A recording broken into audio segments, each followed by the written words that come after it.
Le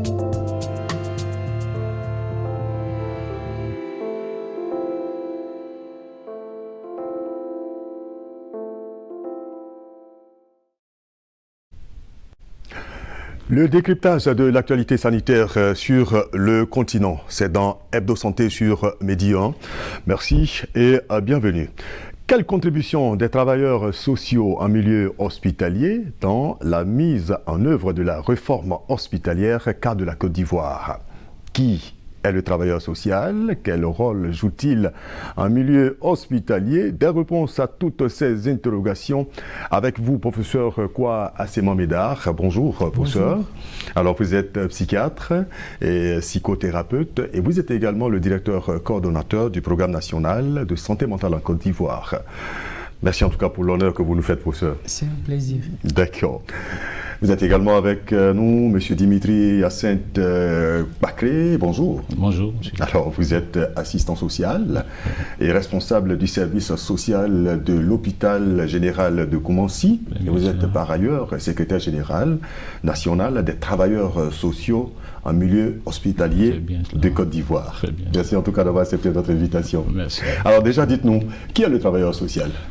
Eh bien, je voudrais, avant tout propos, saluer la présence du professeur Kwa, qui est, j'allais dire, un maître à nous. Absolument. Voilà, lui exprimer également toute ma joie d'être à ses côtés, à l'occasion, j'allais dire, de ce plateau télé. D'accord. Alors, pour revenir à la question, le travailleur social, d'entrée, définissons d'abord le travail social.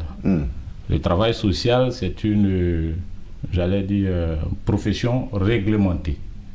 Réglementée, destinée, n'est-ce pas, à intervenir dans les domaines de l'action sociale et de la santé sociale. D'accord. Ça fait des choses. Alors, pour revenir maintenant à la question, qui est le travailleur social? Le travailleur social, c'est un technicien, un professionnel de l'aide, qui vient donc, j'allais dire, en aide aux personnes qui rencontrent des difficultés, j'allais dire, d'ordre social, d'ordre psychologique, d'ordre économique et sanitaire. D'accord. Voilà. Donc partout où on parle de social, oui, on retrouve donc le travailleur social. Effectivement, c'est bien cela. D'accord. Alors, professeur, quoi, j'ai envie de vous demander, pourquoi l'appellation travailleur social? Alors, merci pour l'occasion que vous nous donnez. On s'associe toujours en tant qu'universitaire, en tant que professionnel de santé, à justement travailler en synergie avec les autres corps de métier et pour montrer vraiment l'importance de ce corps de métier, ce que j'ai tendance à appeler des médiateurs de la société, parce qu'ils sont en contact entre l'action publique et l'action communautaire. D'accord. Les besoins dans la société sont nombreux. Il y a des besoins de santé, il y a des besoins d'éducation, il y a des besoins de protection, il y a des besoins économiques, il y a des besoins d'emploi. Et donc, le travailleur social est la personne qui fait l'interface entre la prise en compte, l'identification des besoins dans la communauté et active les opportunités que l'État met à la disposition de cette communauté. Et donc, naturellement, le travail social, en fonction du secteur dans lequel il est affecté, va renforcer la dynamique de l'action sociale, de la protection sociale, de l'assistance publique auprès de ces populations. D'accord. Alors, M. Dimitri l'a dit, on va donc retrouver des travailleurs sociaux donc, dans le domaine de la santé. De la santé. D'accord. Alors, comment est-ce qu'il, je veux dire, à partir de quels critères est-ce qu'il y a une formation spéciale avant qu'il n'aille là-bas dans le milieu hospitalier? Alors, d'abord, les travailleurs sociaux sont des agents de l'État. Donc, ils sont envoyés partout. Ah, d'accord. Dans tous les secteurs? Dans tous les secteurs de la société. Donc, ce sont des fonctionnaires. Donc, ce sont des agents du service public. D'accord. Comme moi, psychiatre, je suis un agent de service public qui suis sur un poste de compétences donné. Donc, Alors, qu'est-ce qu'on pourrait attendre d'un travailleur social dans le secteur de la santé? Premièrement, que ce soit d'abord un agent du secteur public. Première des choses. Donc, qui est affecté, qui est rémunéré en fonction de la grille et de sa catégorie professionnelle par l'État de Côte d'Ivoire et qui doit exercer dans le secteur de la santé. Et dans le secteur de la santé, il y a le secteur ambulatoire, donc c'est les centres de santé. Et puis il y a le secteur hospitalier où on hospitalise des patients qui sont dans des situations soit d'urgence ou bien de gestion au long cours de leur maladie ou bien de gestion en phase aiguë de leur maladie. Donc ils ne vont pas participer aux soins. Alors, la définition du soin, il y a le soin en tant qu'acte médical ou paramédical qui est exercé par les agents de santé. Les agents de santé, infirmiers, médecins, sages-femmes, kinés, orthophonistes, ça ce sont les paramédicaux et les médicaux, gynécologues, tout ça, ce sont les actes de santé, les actes médicaux ou les actes paramédicaux que tout le monde connaît. Et les travailleurs sociaux, ils vont apporter, comme il a dit, une assistance sociale. Mais quand on prend bien la nomenclature de l'Organisation internationale du travail, les travailleurs sociaux sont arrimés à ce qu'on appelle des conseillers psychosociaux. D'accord. C'est un peu comme si c'était les premières personnes qui apportent le soutien psychologique, la prise en charge psychosociale aux familles, aux personnes qui sont les patients hospitalisés, qui viennent en soutien au personnel soignant et qui vont créer justement un climat de confiance, de réconciliation entre les hôpitaux et les usagers. On sait beaucoup, l'une des problématiques, j'allais dire, du ministère de la Santé et qui fait partie, j'allais dire, de l'enjeu des réformes hospitalières, c'est comment on crée la confiance. Parce qu'il y a un climat de méfiance, bien sûr. Il y a des situations perçues par la population comme des négligences, des comportements qui sont inadaptés. Et donc, le travailleur social, en tant que conseiller psychosocial, en tant que médiateur social dans le secteur de la santé, pourrait aider à la résolution, à la pacification de l'environnement sanitaire, au soulagement des souffrances. Donc pour nous, en tant que spécialistes des questions de santé mentale, ce sont, entre guillemets, et ils pourraient être, s'ils sont bien capacités, bien renforcés dans leurs compétences, ils pourraient être les premiers soutiens psychologiques, les premiers intervenants en intervention psychologique dans les secteurs à la fois au niveau hospitalier, en appui justement aux professionnels qui offrent des soins physiques, des soins médicaux qui sont souvent très lourds, et ils peuvent être en appui justement aux familles qui sont hospitalisées en guillemets avec leurs parents hospitalisés, et justement aussi apporter un soutien, un soulagement émotionnel à toutes ces familles, à tous ces patients qui sont hospitalisés, qui restent souvent 1 mois, 2 mois, souvent 6 mois. Et donc, en plus de faire ce soutien psychologique, cette prise en charge psychologique, il y a toute l'action sociale. Et malheureusement, quand on dit centre social d'un hôpital, c'est les cas sociaux. Oui, qu'on voit là-bas. C'est donner des ordonnances ou bien aller négocier des tarifications. Ce n'est pas que ça. Et donc, c'est des ressources humaines qui, par leur polyvalence, le renforcement de leurs capacités, peuvent vraiment aider à donner une chair, un contenu, une humanisation des services ou des soins hospitaliers dans la perspective justement de ce que le ministre de la Santé a pris comme priorité, la question de la réforme hospitalière. D'accord, on en parlera donc tout à l'heure de réforme. Alors, on a la chance d'avoir M. Dimitri Hyacinthe ici. Oui. Alors, est-ce que vous vous sentez, comme le professeur vient de le dire, vous sentez que vous êtes vraiment utile dans ce milieu hospitalier, vous en tant que travailleur social? Eh bien, je dirais que la question de l'utilité des travailleurs sociaux en milieu hospitalier n'est pas à discuter, ni à démontrer. Parce que depuis toujours, les travailleurs sociaux en milieu hospitalier, en termes de savoir-être et de savoir-faire, ont toujours fait, n'est-ce pas, ce qui leur revient de droit. Voilà. Prenons donc votre cas. Oui, alors, oui. Alors, de façon pratique, oui. Monsieur Dimitri, à l'hôpital de Koumassi, Oui. on l'a mentionné. Oui. Ouais, votre rôle consiste à quoi? Bon, mon rôle consiste non seulement à faire l'écoute des usagers, tout comme le médecin d'ailleurs, qui reçoit le malade. Donc nous recevons aussi des malades.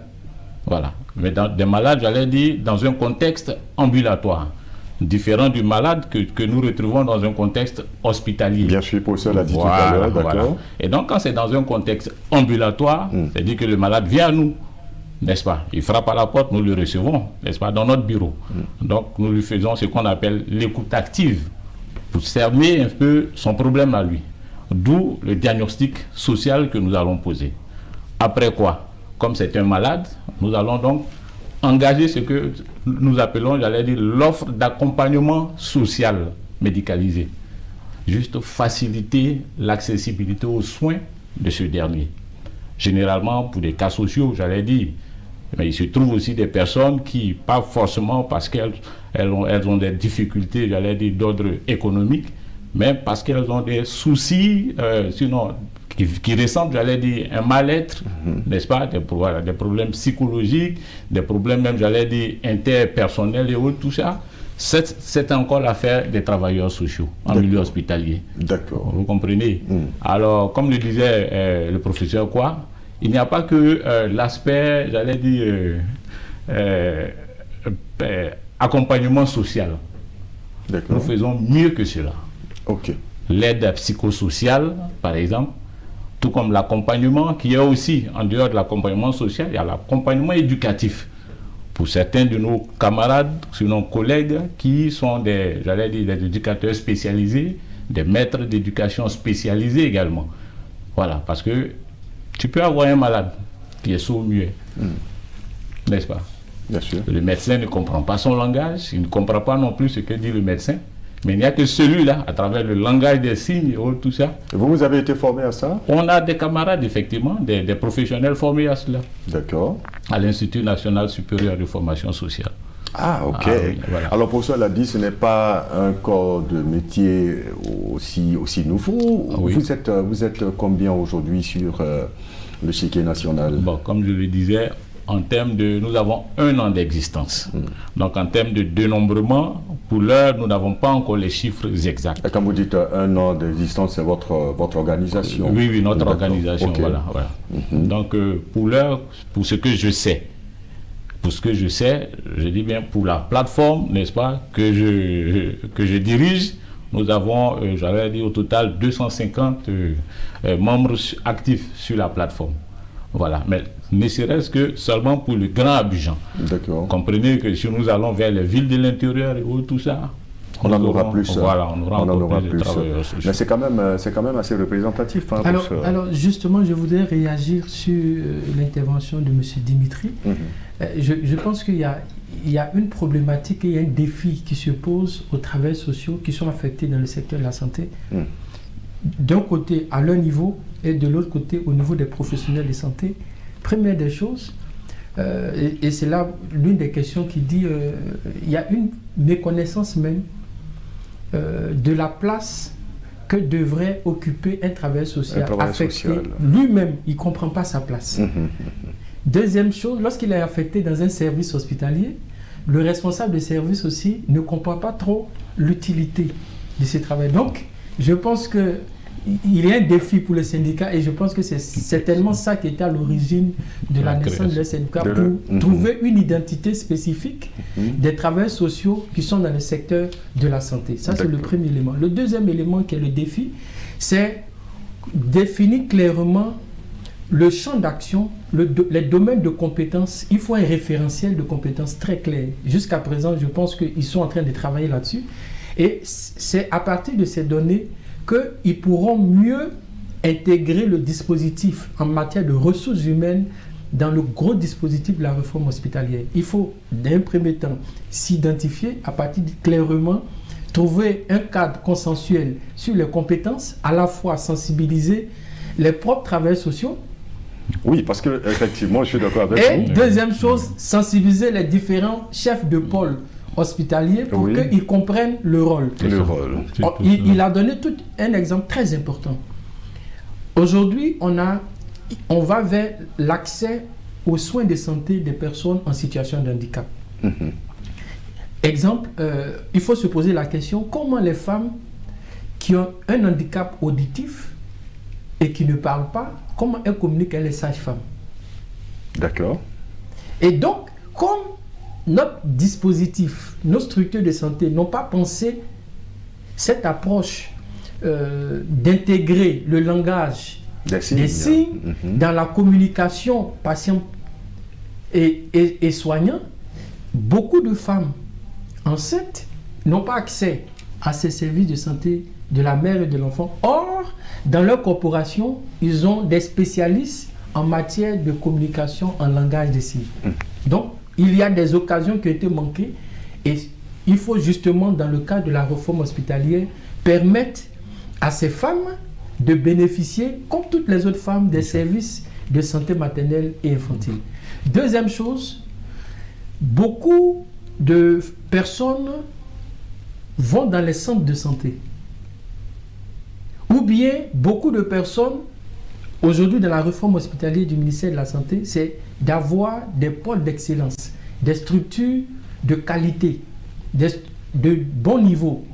Comment on travaille avec la communauté, comment on mobilise la communauté pour que ces personnes aillent vers les soins, demandent les services et se maintiennent dans les services. C'est un travail à la fois communautaire, c'est un travail social, c'est un travail pour travailler les représentations, les croyances, parce qu'il y a des personnes qui disent, malheureusement, l'hôpital coûte cher. Ou bien si je ne connais pas quelqu'un là-bas, ça va être compliqué. Donc vous voyez, tout ça, ce sont des barrières réelles ou imaginées, mais qui sont des barrières perçues qu'il faut prendre en compte. Et vous pensez que les travailleurs sociaux, justement, peuvent aider, là. Comme ce sont des médiateurs. Ils peuvent agir à ce niveau. Ils peuvent agir pour travailler à réconcilier la communauté avec l'hôpital. D'accord. Mais c'est un défi pour eux, et pour ça, il faut clairement le définir dans le processus de dialogue social. Alors, mais pourquoi est-ce que c'est à eux que revient aujourd'hui de mieux expliquer leur... ils sont mieux placés pour expliquer qui ils sont. Ça, c'est clair et net. D'accord. Mais en même temps, vous voyez, ils sont à la limite, c'est des professions du secteur médico-social. Voilà.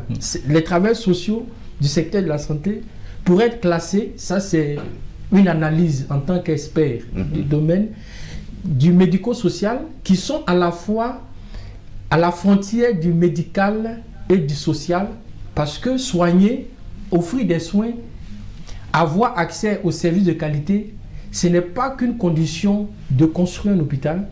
Il faut faire de telle sorte que les gens aient confiance en l'hôpital. Il faut qu'ils croient que l'hôpital peut résoudre le problème. Bien sûr. Et ça demande un travail sur les perceptions, sur les croyances, sur le comportement, sur les attitudes. Et donc, ils peuvent aider à lutter contre toute forme de stigmatisation et soutenir aussi, j'allais dire, et apaiser l'environnement de travail des autres ressources humaines en santé. Alors, le samedi 15 avril prochain, vous allez vous retrouver. Ça va consister donc à mieux expliquer votre corps de métier à vos collègues et également, comme le professeur l'a dit, donc aux autres professionnels, de la santé et notamment aux autorités administratives. D'accord. Voilà. Ça va se passer comment? Expliquez-nous. Comment est-ce que vous allez vous y prendre? C'est à travers des campagnes, à travers des communications? Comment ça va se faire pour qu'on puisse vraiment mieux maîtriser donc la profession du travailleur social, mieux comprendre son rôle dans le milieu hospitalier? D'accord. Nous avons eu, j'allais dire, lors de notre toute première année de création du syndicat, qui a aujourd'hui 1 an d'existence, nous avons passé, j'allais dire, notre temps à communiquer sur le fondement, n'est-ce pas, de ce syndicat-là, à travers des courriers, n'est-ce pas, administratifs, comment dirais-je, aux autorités administratives, notamment aux responsables syndicaux, n'est-ce pas, des centrales fêtières, vous comprenez. Mais pour ce qui est pour ce qui est de la rentrée syndicale du samedi 15 avril prochain, c'est toute une autre stratégie de communication. C'est d'ailleurs pour cela que nous avons avec nous le professeur Kwa ici présent, qui interviendra en tant que, j'allais dire, conférencier principal. Mais nous aurons aussi nos camarades, les acteurs du terrain, qui constitueront, j'allais dire, des panélistes. Donc voilà, donc un panel, chacun dans son corps de métier, n'est-ce pas, pour démontrer, n'est-ce pas, à la face, c'est vrai, c'est de l'Assemblée, mais surtout de la nation et de l'auditoire, n'est-ce pas, ce que font les travailleurs sociaux en milieu hospitalier. J'aurais souhaité rebondir un peu sur un aspect. D'accord. Voilà, ce qu'a dit, comment dirais le professeur Kwa. Voyez-vous, c'est un métier qui est méconnu. Il est méconnu. Oui. Méconnu parce que le travail social en lui-même, en milieu hospitalier, est une forme spécialisée de travail social. Je dis bien, je pèse bien mes mots. D'accord. Le travail social que nous connaissons, mais en milieu hospitalier, est une forme spécialisée du travail social. Vous comprenez? Qui s'adresse principalement aux personnes qui rencontrent des problèmes de santé. D'accord. Voilà. Ensuite, qui s'adresse aux, j'allais dire, aux accompagnants. Et nous sommes, j'allais dire, heureux aujourd'hui avec la réforme hospitalière, n'est-ce pas, qui nous donne encore une autre cible. Là, ça fait un groupe de 2 cibles au départ. Mais il y a une autre cible qui vient s'ajouter et qui forme, disons, la 3e cible. C'est le personnel hospitalier. D'accord. Vous comprenez? Et nous dans nos disons, les fonctions nous concernant, il y a ce qu'on appelle la médiation, la régulation des situations de tension et de crise. Et c'est des choses qui ne manquent pas dans les structures de santé. Donc l'élément nouveau, c'est quoi dans cette réforme hospitalière? Ça va être quoi? L'élément nouveau. L'élément nouveau, il me semble que le ministre, notre autorité de tutelle, insiste sur la qualité des soins, sur l'humanisation des soins en milieu hospitalier et au niveau ambulatoire. Mais il faut donner du contenu.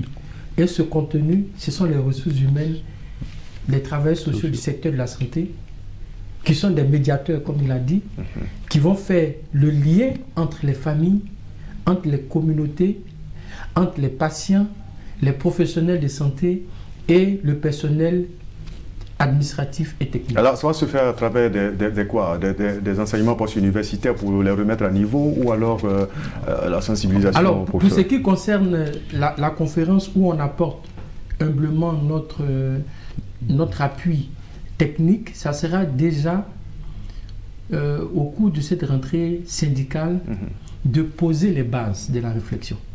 D'accord. De savoir qui est un travailleur social dans le secteur de la santé, quelles sont, de leur point de vue, les compétences qu'ils doivent pouvoir développer pour répondre aux attentes. Et deuxième chose, comment réconcilier ces travailleurs sociaux avec le milieu hospitalier. Et troisième chose, comment ils peuvent être des acteurs importants, stratégiques, dans le processus d'humanisation des soins tel que voulu par notre ministre de tutelle. C'est un gros défi. Hein. C'est un gros défi. Oui. Vous pensez être à la hauteur? Oui, nous pensons être à la hauteur, surtout que ce n'est pas les compétences, j'allais dire, qui nous font défaut. Voilà, donc nous pensons être à la hauteur. D'accord. Voilà, nous le ferons, j'allais dire, comme on le dit, avec dévouement et engagement. D'accord. Voilà, pourvu que voilà, notre ministère de tutelle, voilà, je veux dire, tienne surtout compte. Sinon, prennent en compte, j'allais dire, certaines de nos doléances. D'accord. Parce que, voyez-vous... Assez rapidement, vos doléances... Voilà, non, je vais... Non, on les pose... D'accord. D'accord. Alors, pour terminer, professeur Kwameda, est-ce qu'on peut dire que c'est, je vais dire, le métier de travailleur social, c'est un métier d'avenir? Ah oui, c'est un métier indispensable dans la construction de tout système de santé solide, durable et résilient. Les problèmes de santé ont une composante sociale, une composante communautaire, ont une composante religieuse, ont une composante communautaire, culturelle, et donc il faut un regard très large pour mieux adresser les problèmes de santé. Et on a besoin donc de ces travailleurs sociaux en milieu scolaire, bien sûr. Alliance entre professionnels de santé, personnel administratif et technique, décideurs, personnel du médico-social et éducatif, famille, association d'usagers des services. C'est une affaire de tout le monde et c'est ensemble, en harmonie, que la musique hospitalière prendra forme. Et pourra donc bien se jouer. En tout cas, merci à vous, professeur Asséman Médard. Je rappelle que vous êtes psychiatre, psychothérapeute et également directeur coordonnateur du programme national de santé mentale en Côte d'Ivoire. Merci en tout cas pour toutes ces informations. Merci également à vous, monsieur Dimitri Hyacinthe. Vous êtes assistant social, responsable du service social de l'hôpital général de Koumassi et également secrétaire général national des travailleurs sociaux en milieu hospitalier de Côte d'Ivoire. Merci en tout cas à tous les deux d'avoir été là. Et puis à très très bientôt donc pour reparler donc de ce sujet. Je pense que ça va permettre à tout le monde au fur et à mesure de comprendre et de mieux maîtriser donc ce domaine de travailleurs sociaux qui est le travailleur social. Bon, on y reviendra. Merci en tout cas donc pour votre attention. Merci à l'équipe de réalisation. C'est tout pour ce numéro d'Hebdo Santé. J'aurai plaisir à vous retrouver la semaine prochaine pour un autre numéro, toujours sur Média.